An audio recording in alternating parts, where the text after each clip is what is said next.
थेट मुद्द्यावरच येते. तू माझ्या दुष्यंतला का सारखे सारखे फोन करायलीस, का त्याचा पिच्छा करायलीस? तुला ठाव आहे ना व त्याचं लगीन झालंय तरी बी तुला त्याच्या आयुष्यात परत काय यायचंय? बोल की बोल बोल, नक्की काय आहे तुझ्या मनात? नाही ते ऍक्च्युली मी आणि डी रिलेशनशिप मध्ये होतो. ठाव आहे मला. तुम्ही दोघं फिरमात होतात, एकमेकाबरोबर लगीन करणार होतात, समजा समजा ठाव आहे मला. मग नेमकी माशी शिंकली कुठं? तुला सोडून दुष्यंत गावाकडे का आला? बोल. हा ते मी मिसअंडरस्टँडिंग झालं होतं आणि इकडे ते.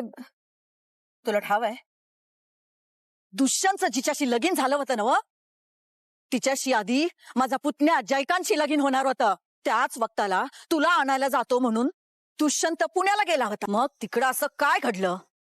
दुष्यंत चेहरा पाडून रित्या हातानं माघारी का आला?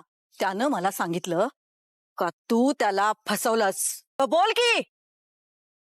हे फसवा फसवीचं प्रकरण आत्ताच्या आता कळाय पाहिजे मला.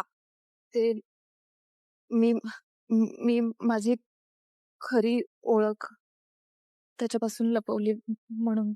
खरी ओळख म्हणजे?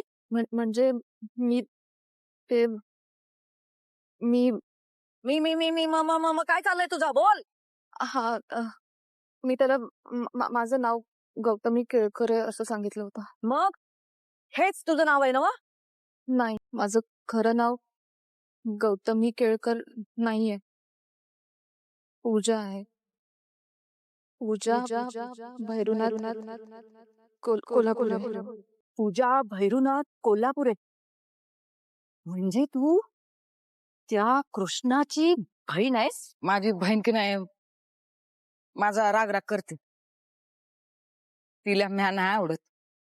आम्ही लहान असल्यापासून.